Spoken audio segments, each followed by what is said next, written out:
All right, lawnmower video. My transaxle in this one went out about a year ago, so it's been sitting. So in order to cut my grass, I bought that one. So this one's just been sitting, and I've been waiting to repair the transaxle or find another one. So this one just happened to come up on Marketplace. It was $250. The guy just lowered the price to $100 yesterday, so I went and grabbed it just because he said the transaxle was good, he says, but he hasn't been able to get it running and he gave up. So there's a hood. It was broken, but it has all the parts I might need to get that one working. And he said he gave up because it's like he said he put on a new fuel pump, a new battery, and he said a carburetor also. Yeah, so it looks new, but he couldn't get it running, and he was done with it. $100. So before I yank the transmission out of it and see what's wrong and put it on mine, let's see what's wrong with this one first, see if I can get it running, since my YouTube channel is mainly for, you know, how to troubleshoot things. Okay, one thing I found right away when I'm using my test light on the contacts back here when I'm turning on the key, one thing about these John Deeres, whenever you get your butt off the seat, it'll kill it. Okay, no spark. So on mine over here, because I have to cut a steep hill over there, this seat switch is bypassed, so I can do a real deep lean on one side to keep this thing from flipping, and it doesn't kill the engine. So I've got the seat switch bypassed. So what we do, this wire is hot when the key is turned on, and it gives power back to this. It shorts the switch, and then power comes back through this pink wire, which comes back on this contact right there, okay? So then on this one, first thing I do, check the seat switch. This seat switch there is on this rusty bracket. And I thought, well, it won't trip if the rust is all messed up, keeping the seat from pressing down on that switch. Plus, when I plug the connector into that switch and then push on the switch, my test light doesn't come on. So right away, we have to bypass that switch. But that could be the reason why this thing is not starting. It kills the spark when you get up off the switch, and right away that switch is bad. So maybe, since the compression shows the same as this one, maybe he changed all these parts and just didn't know about that switch. Gotta have a test light, guys. Some of these test lights are at Harbor Freight for less than, $3. 12 volt test light, hook at the ground, and you can find your 12 volts. This battery was dead, by the way. Remember, I'm getting power off my jumper cables with that car battery. Or you can hook up the other end, your clamp, to the hot side and find all your grounds. All right, test light, used for everything to chase your wires. Some of your wires will still test good with a light coming on, but you won't be able to carry a load because the inside of the wire is corroded. So sometimes you need to use like a brake light bulb to pull some serious amps, but this one barely pulls any amps. So don't let it fake you out where you think you're seeing power, but it's not enough to activate something. All right, so just keep that in mind. All right, next step, we're checking the start circuit with, let's see if I can hold this phone up without a tripod. Okay, so starter solenoid switch, wire, test. So right now we're gonna turn the key. I don't have that bypassed yet. Let's see if we have the light coming on when I'm holding it to the start position. So that's there. So that means when I turn the key to start, okay, that tells me the start circuit to the starter solenoid is working. Let's check for spark. You can see it now.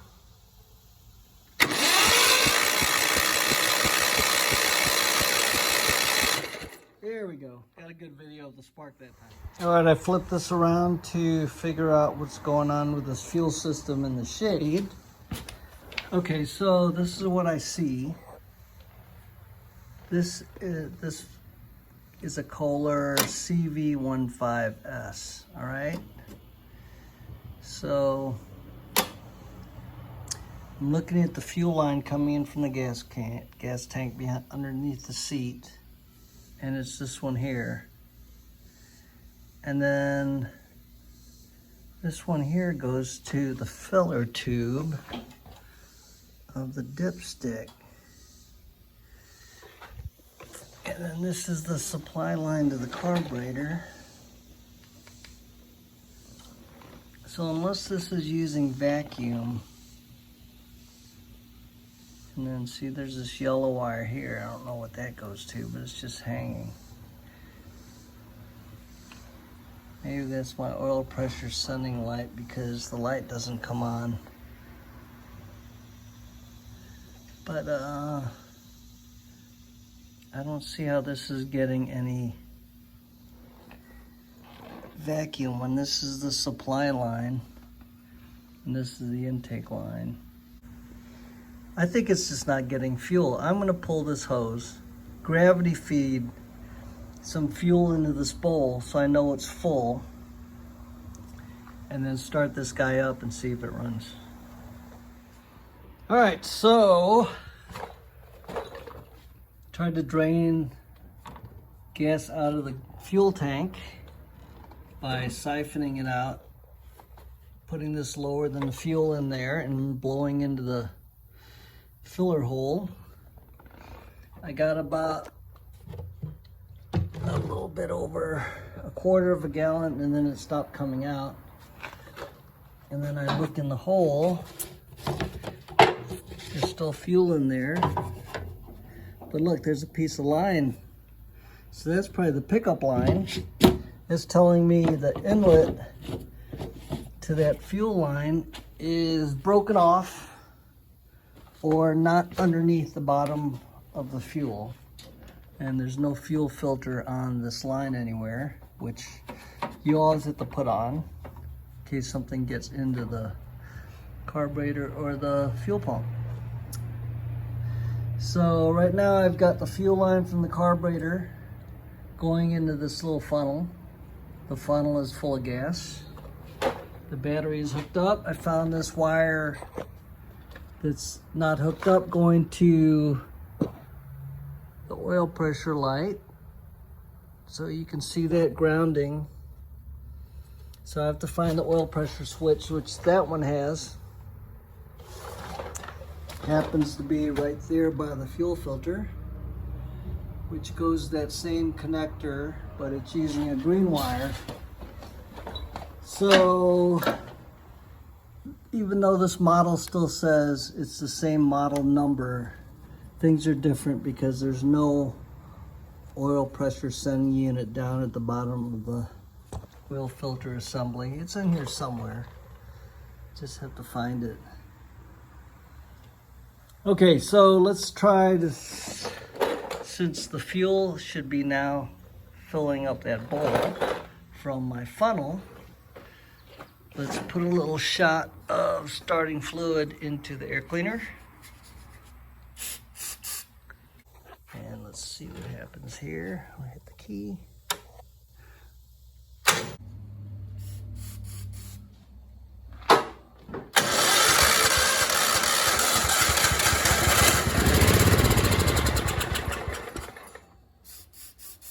See, it's telling me the carburetor still isn't getting any fuel because nothing's going down here.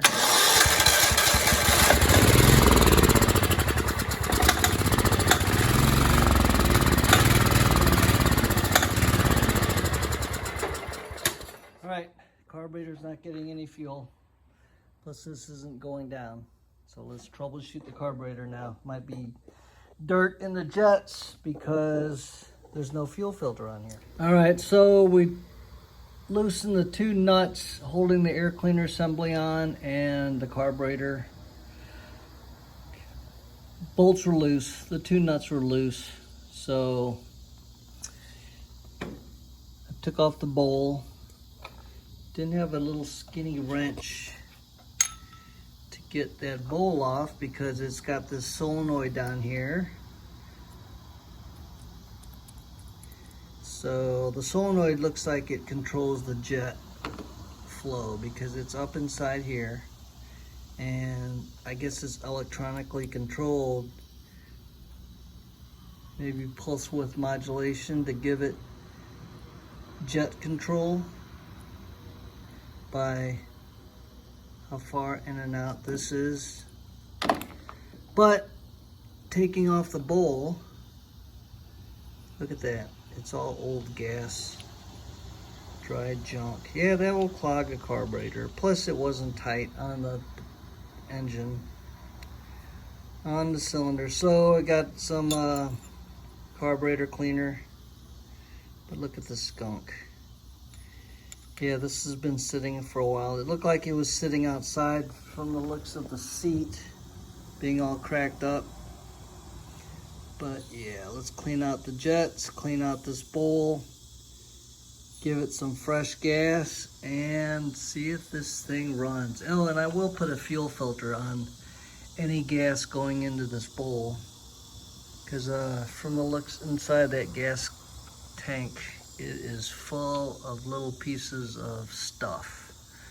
All right, so let's get this cleaned out, put it back together.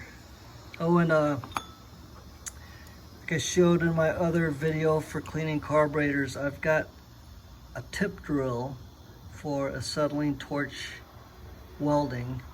Little tiny wires for cleaning out tips for gas welding. And it gives me small enough wires to poke through these jets to clean them out. Remember, there's a pilot jet that controls your idle, and then the main jet which controls the flow when you are on anything but idle.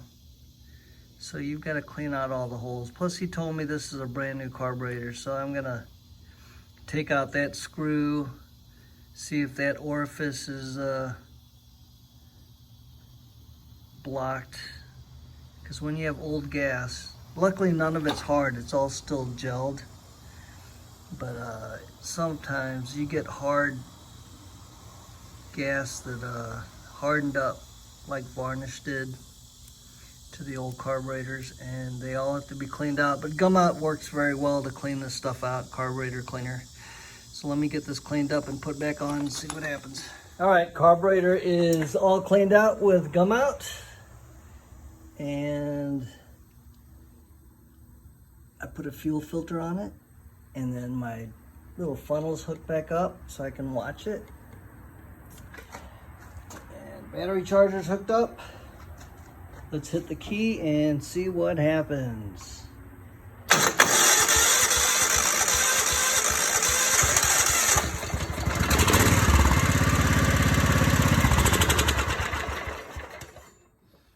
Ooh. It's not staying running. Let's see what happens again. Let's give it some more choke all the way up.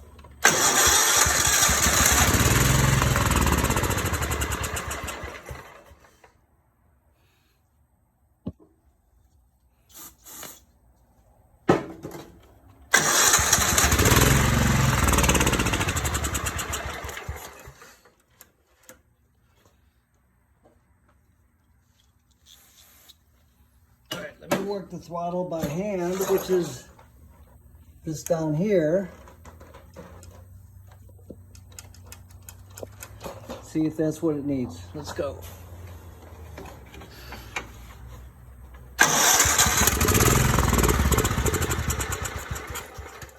All right, so it's not getting fuel. Let's see what's going on with the solenoid. I'll drop the bowl and see if the fuel is plugging up the jet again, because remember, this solenoid is what's opening that main jet that's supplying fuel. So let's see what's going on, because the governor is making the throttle open, but it's still not staying running. So as soon as I take off the bowl with my wrench, this fuel is gonna all leak out, and then I should be able to see what's going on in the bowl. Okay, that's what I'm talking about. Once I took off the air cleaner assembly and the carburetor, this piece here is really loose. So I can feel that there's no connection or seal between this piece and the hole for the intake on the side of the block or cylinder. So we're gonna take this off and see what's in here that's making this so loose, because this should be tighter. And I can't pull it out because this piece is in the way. So maybe I can just take off this outer cover here, because that seems like it's keeping that in there. All right, so let's take this apart and see what's going on. All right, I took the intake off. I guess you can call this the intake manifold. But the gasket behind it was kind of stuck to the flange there. So it came off in pieces. So I don't know if I just ripped it as I was pulling it off, because I kind of had to scrape the second half of it off of this part. It was stuck. So now I don't have a gasket, but I have this gasket material from Felpro. So you can cut your own gaskets out of this material and make your gasket. And I've got some punch tools here that now you can just, it's just a sharpened tip where, I don't know what machine this came off of, but they're all threaded on the end.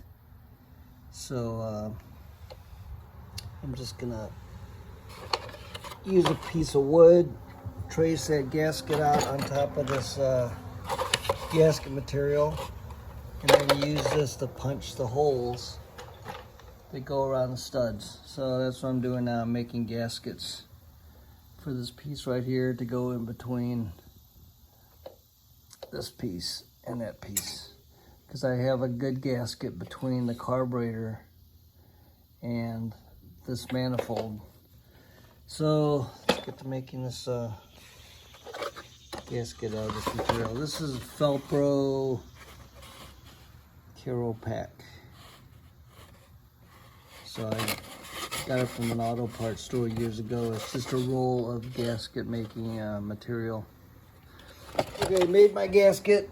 Couldn't hold the phone and show how I made this, but I cut a piece out with a pair of scissors after tracing it with a pen. I took my flat piece and punched my two holes to make sure that it lined up with those two studs. I used 2 washers and some nuts and little bolts to screw this to the flange or the manifold. And then I used my sharp razor blade just by hand. Couldn't show you because had to hold the gasket and use 2 hands. So like I said, just use a razor blade like this, and I just cut the edges. And then there's my gasket. So let's put this back together and see if this thing idles now. I'm not sure if that was causing the vacuum leak or if it's a defective carburetor, but let's put this thing back together and see how it runs.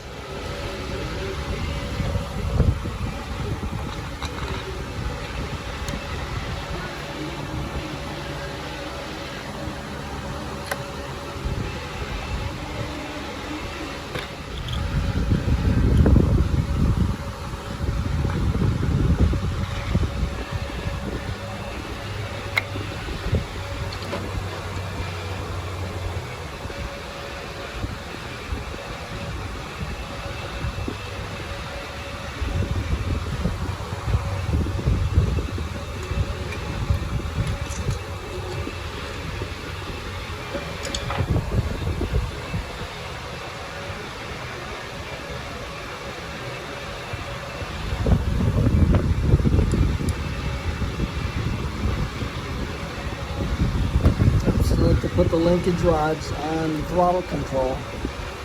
All right, so this carburetor had me stumped. After putting it all together like this so I could watch the choke and watch the throttle working off the governor, this thing would not idle unless I left it in full choke. And I decided, let's just pull the carburetor off of my original LX173 with a bad transmission, and let's put it on here. So this is what I have it doing now. Let's start this guy up. Full choke. You can see that close. Hit the key.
Well, that's the carburetor.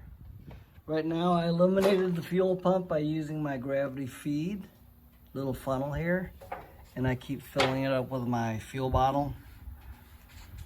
I think this was at a swap meet. It was for like an RC, filling up planes and radio control RC planes or something, because it's some kind of quick filler bottle.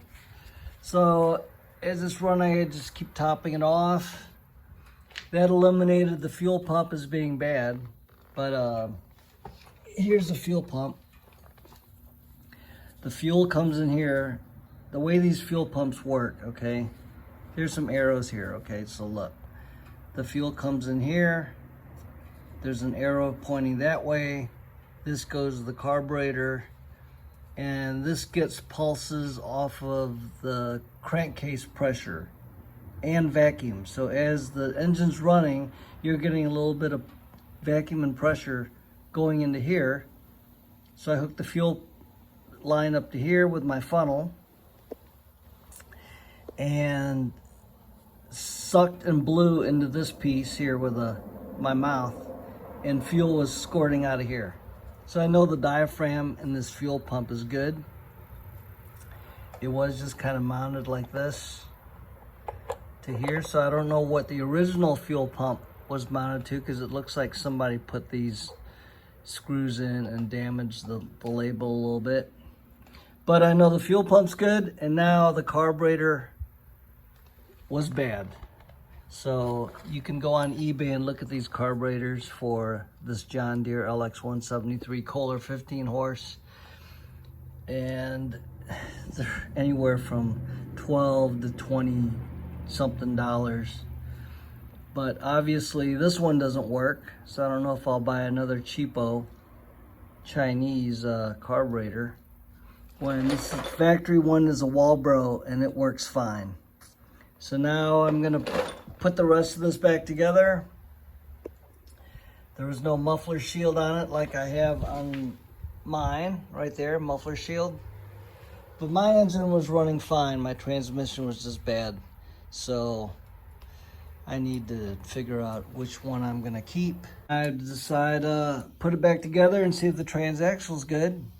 see if the deck's good, and see what the blades look like. But these are very easy to drop off. There's a handle, a release on the other side. It releases the hooks here by turning an eccentric down there, and then this whole thing drops down. They're pretty easy because they're easy to just drop the whole deck. That one's got the same setup. You pull these two pins, there's one on each side. They're spring loaded. You pull that, unhook the belt, unlatch that, the whole thing drops off, and you can pull it out from the side. All right, let's put this thing back together and see if the transmission's any good. Probably needs a oil change in the transmission or gear lube. So that's that. Here's your troubleshooting video on this John Deere LX173. A lot of these Kohler engines are on these John Deeres and other brands too, but you know, it's look 15 horsepower, built to John Deere specs by Kohler. So these are good engines if you can figure out what's wrong with them. And in this case, this $100 mower was just a bad carburetor. All right, all the other wiring checked out. This is for the oil pressure sending unit. My other one has a fitting down here for the switch to turn on my oil light when this wire gets grounded. So this one, I don't know where this one had an oil light, oil pressure sending unit, but if I had to, I can drill a hole and tap that out for a 1/8 inch NPT and screw in an oil pressure sending unit. It looks like one for a car. It's just so many pounds of pressure turns it off, and when it drops below that, it shorts at the ground, which turns on your light. Okay, so let's put this thing back together and see if the transmission's any good. Put the air cleaner back on. Okay, this thing's all back together. I'm going to show all the right parts that belong on this air cleaner assembly, because mine had it, but this one didn't. So I'm using the parts off of mine, and this is how it was set up on one of these original ones I found. So there's a spacer, a rubber hose, piece of tubing that keeps the air cleaner from collapsing all the way. All right, so then this wing nut goes on. Wing nut goes on, and that rubber tube inside keeps this from getting pushed down too far. So I only ran into this because I found one that still had all these original parts, and I don't know if you get them if you just order another air cleaner element. So there's another piece of tubing that goes on top of that that keeps this from getting compressed too far down on top of that. So now this screws onto there, and that rubber piece of tubing keeps it spaced out so it's not totally down smashing the top of the air cleaner. Okay, so that's all that needs. We're gonna hook the fuel pump back up with a fuel filter. This didn't have a fuel filter. Put a fuel filter probably between this line and the fuel pump that keeps dirt out of the little valves in there, the one-way valves, and then we'll just have a piece of hose going from here to the carburetor. All right, so let's get that.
All right, so it's running. I'm using my funnel to fill the fuel pump. The fuel pump is pumping, but I also noticed somebody tried to patch this with JB Weld because the vacuum pressure fitting off the crankcase is cracked. So that'll have to be addressed, but the fuel pump's pumping. I don't have the fuel tank hooked all the way up yet because remember the filler hose going to the pickup, it's got one like this. The filler hose attached to the bottom of this fitting was laying at the bottom of the tank. So I'm gonna address that, pull the fuel tank out and fix that hose. I just showed the PTO is working. PTO clutch is energizing and the blades are spinning. It's a little noisy, so I probably have to grease the bearings going down to the blades because those have a tendency to dry out, so they need to be greased or replaced. The little spindle bearings, so I'm gonna try to grease them up first, even if I have to put a Zerk fitting in the sides of them. But so far so good. Haven't had a chance to test the transmission yet. So once I get the gas tank hooked up, I'll be able to put this in reverse and see if it rolls. All right, here we go. Put my fuel tank on it because I don't know if you saw the other one, if I showed it. Somebody had messed with it and put screws in holding this inlet outlet down. So I put my fuel tank on it, which had a good hose going into the fuel. And I had it running and I was checking out other stuff. So I took the deck off, realized this was on backwards. This was flipped side to side. So it's a good thing I had mine to compare it to because this little release goes on the right. Somebody had it on the left and it wasn't pulling the deck all the way up in front when you pull the handle back. So far I'm gonna put the seat mount back on it and take it for a drive. But so far I noticed other stuff like this, the wheels, somebody put them in back on backwards because the valve stems are inside of the tires instead of on the outside. And the thing was really dirty. So right now it runs. I just have to, I already put it in reverse and first and it started to go without me sitting on the clutch to disconnect it. So I shut it off. I'm gonna put the back on it. It's funny, this one doesn't have a cup holder on it like mine does. And it never had holes for one, so I'll probably put mine on it since mine still has the seat mounts to hold the mount, and his is just sitting on the back. So it's funny, bought this just for the transaxle and now ended up fixing it, and it might even be better than mine. So I could put my hood on it. And let me see how the transmission works. That way I don't have to take the whole thing apart. But I've got all the spare parts I'll ever need. The deck, tires, wheels, engine, everything but the transaxle. So instead of finding that one on eBay, the transaxle by itself for, $250 to $300, I got the whole thing with spare parts for $100 and I got it running. And it looks like it just needs a carburetor because now mine needs a carburetor. But the carburetor on that one runs fine. I just need another Walbro. I got a message from the guy that sold it to me asking if he still had the original carburetor, but he said no. So I'll find another carburetor, either another brand new one with a warranty, one of those cheapos, and see if it works. If not, I'll send it back. But let's put my seat mount on this one. Put my seat on it and try the transmission.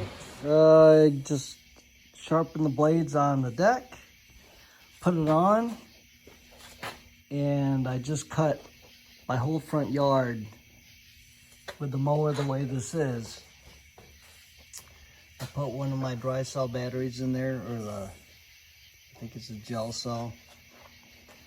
So, also the back tire sprung a leak while I was mowing, and I put a plug in it, but there's some cracks on the sidewalls or in the tread. So it's gonna take more than just one plug to fix that tire. So what I'm gonna do, now that I got this running the way it should, starts right up, what I bought it for was for the transaxle. So this one is great. I already used it, and I know all the gears are good, engine's good, tires are good, deck is good, but I have a new hood on mine. My engine was good and ran well. So this transaxle is coming out. The one from that one's going in it. I've got my video to find out why that one didn't start, and it was only $100, but it runs now. It was just a carburetor and other things like pickup in the gas tank was broken and not up to the pickup. I guess that was it. Fuel pump was new. It was just a bad carburetor. The wiring was hooked up correctly. Oh, and the seat switch. So this is the seat that was on it. Seat switch was bad, so it didn't tone up with my continuity tester when you sat on it or pushed it. So it's just a bypass switch, and that'll keep it from running. It was gonna start, but as soon as you turned it off a choke, I think it would kill it. So one thing about this LX173, when you turn the key, it will not start if your PTO is on, or if the gear shifter is in any gear besides neutral. There's a kill switch to disable the starter when it's in gear. So you also have to have your foot on the brake. So that's it. This one's coming out. This transaxle's coming out. All my parts from this one are going back on mine, and we'll decide what to do with this one. Probably gonna save it for parts, but I can't have extra lawnmowers laying around my property out here. Too much junk already. All right, closing this video out, and keep troubleshooting stuff. Some of the stuff isn't very hard to fix. This is my old transaxle that came out of that mower. So what I found was, I took it all apart to find out what the noise was this thing was making. And I'll show pictures of the final drive gear. It was missing 3 teeth. They were broken off. And one of these bearings is bad, but you can get these parts on eBay. The final drive housing assembly that holds the spider gears there's one on eBay for $120. But that's all it would need to fix this. And one thing I noticed, this thing is full of grease. I washed it all out. I'll post pictures of the broken teeth. And this clean case used a lot of gasoline to wash all that grease out. But one thing I noticed, when I stood this thing on its end with the wheel still mounted, wheel and tire still on end, there was a lot of water in the case. I don't know how the water got in there. This is basically sealed up, maybe through the ends. But there was at least half a gallon of water that came out of this. It's packed full of grease, but a lot of water still came out of it. maybe less than half a gallon, maybe a third of a gallon. But it all just ran out of the end. So it was in there with all that packed grease in there. And it was a mess. So it was still staying lubed. I bought this thing that tractor used over 12 years ago. And I've been cutting my grass since. Before, you know, a year ago, it started making crunching noises because broken teeth. But there it is. I put it all back together. I kind of oiled it a little bit so nothing rusts, but I cleaned all the grease out. It needs a piece to fix it, but I don't know what I'm going to do. I don't want to spend another $120 when that whole riding lawnmower was $100. But there's still a good motor in there. I kind of messed with the governor. I think I messed it up because now it'll go as fast as it wants without the governor controlling it. So that's an adjustment, or something came loose inside when I was messing with it, trying to increase the top speed just a little. But this is to close out my video. I'm done. Might just junk it, save a couple parts like switches and things.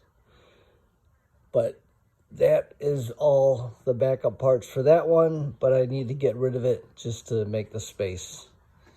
All right, so that's what I found was wrong with this. If you take care of these things, I even added a little gear lube to that one because I don't know if there's any water in it when it came out of that. The guy had it sitting outside, but one thing you can do, just in case, I took off the neutral start switch. It keeps it from cranking if you're not in neutral on that one. And I dumped some gear lube in there.